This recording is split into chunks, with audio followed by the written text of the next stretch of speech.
Dear friends, कैसे हैं आप सब। उम्मीद करती हूँ कि आप लोग बहुत अच्छे होंगे। सबसे पहले अपने हर बढ़ते हुए सब्सक्राइबर को थैंक्स कहती हूँ, जिनकी वजह से मुझे आगे बढ़ने का मोटिवेशन मिलता है। फ्रेंड्स, इससे पहले कि मैं ईएसएम बेबी फूड इसके बारे में आपको हॉनेस्ट रिव्यू दूँ, मैं एक बात आपसे कहना चाहती हूँ। फ्रेंड्स, ये जो प्रेगनेंसी से लेकर बेबी के डिलीवर होने तक का समय होता है, इस समय माओं को, जो स्पेशली जो न्यू मॉम्स हैं, उनको अपने खान पान, स्वास्थ्य, बिजी रहना, अच्छा उनके कमरे में वेंटिलेशन होना, इन बातों पर तो ध्यान देना ही चाहिए, लेकिन साथ ही एक चीज़ पर और ध्यान देना चाहिए।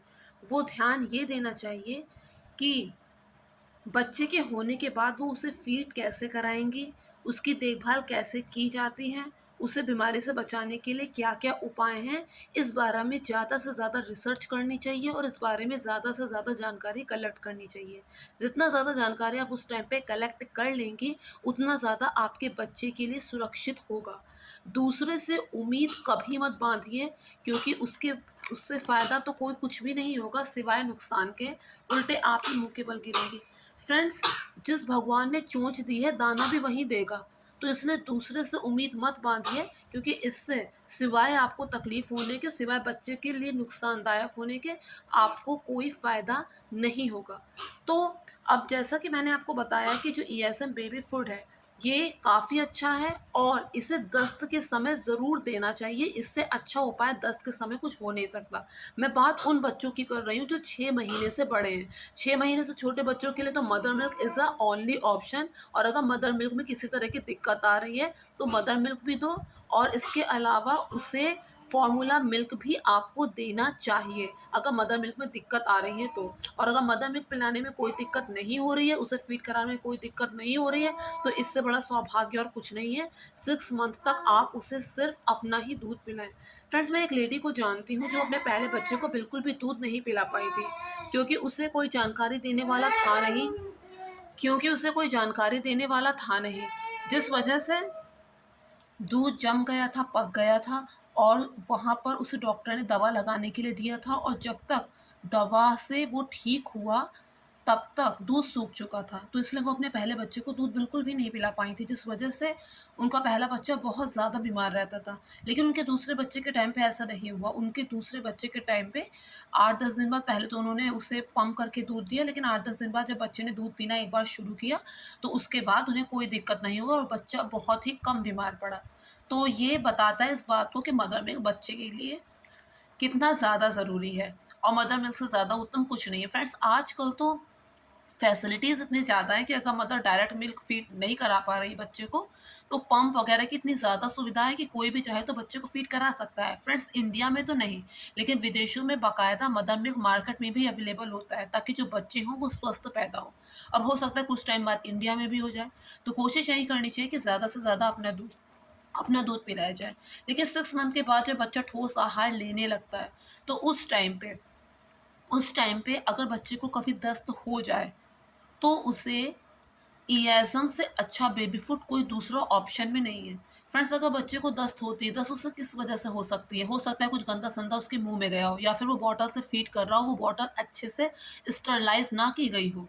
तो इस वजह से उसे दस्त हो सकती है, या फिर छोटे बच्चों की जो इम्यूनिटी होती है वो इतनी स्ट्रॉन्ग नहीं होती है। कुछ भी थोड़ा-बहुत गंदा-संदा उनके मुँह में गया, चाहे वो कोई गंदा खिलौना है या फिर कुछ भी है। बच्चा ज़मीन में लेट रहा है, ज़मीन में बैठ के खा रहा है, गंदे पानी को छू रहा है, तो इस वजह से दस्त हो जाती है, जिससे पूरी तरह से अवॉइड करने की कोशिश करनी चाहिए। पूरी कोशिश करनी चाहिए अपनी तरफ से कि बच्चे को दस्त ना होने पाए।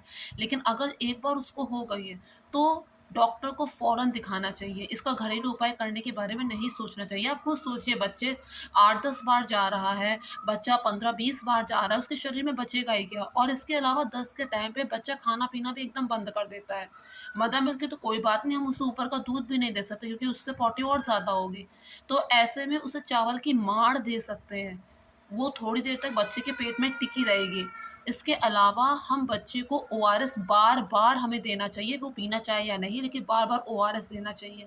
इसके अलावा कोई भी लिक्विड चीज़ जैसे साबूदाने की खिचड़ी होती है, जो उसके पेट में थोड़ी देर टिकी रहे, वो उसे थोड़ा-थोड़ा, थोड़ी-थोड़ी देर में देना चाहिए ताकि उसका पेट एकदम से खाली ना होने पाए, बच्चा एकदम से सुस्त ना हो जाए। कई बार तो दस्त इतनी ज़्यादा बढ़ जाती है कि बच्चा एकदम से सुस्त हो जाता है, बेहोश हो जाता है या फिर एकदम ही सो जाता है। तो फ्रेंड्स वैसी स्थिति नहीं आने देना चाहिए। कुछ पुरानी लेडीज़ इसमें टाँग अड़ाती है कि नहीं ऐसे ठीक हो जाता है, दस्त होता है वो, तो उनकी बातों को कभी भी नहीं मानना चाहिए। दस्त ऐसे ही कभी भी ठीक नहीं होता। उसे फ़ौरन डॉक्टर को दिखाया जाता है, डॉक्टर उसकी दवा लिखता है, वो ज़िंक लिखता है, ओआरएस लिखता है, रेसिका लिखता है, जो भी दवा डॉक्टर लिखता है, उसे टाइम टू टाइम बच्चे को देनी चाहिए ताकि जो दस्त है, वो उसका ख़त्म हो सके।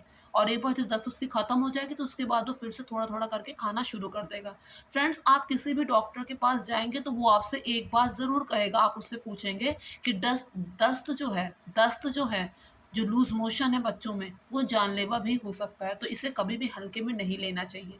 इयैज़म एक इतना अच्छा बेबी फूड है, बेसिकली ये चावल और मूँग दाल का मिक्सचर है। इसे गर्म पानी में घोला जाता है, पीछे इसकी क्वांटिटी लिखी हुई है कि किस मात्रा में आपको घोलना है। एक बार आप अभ्यस्त हो जाएँगे, तो आपको अपने से पता रहेगा कि कितनी क्वांटिटी डालनी है, फिर आपको पीछे से पढ़ने की ज़रूरत नहीं पड़ेगी।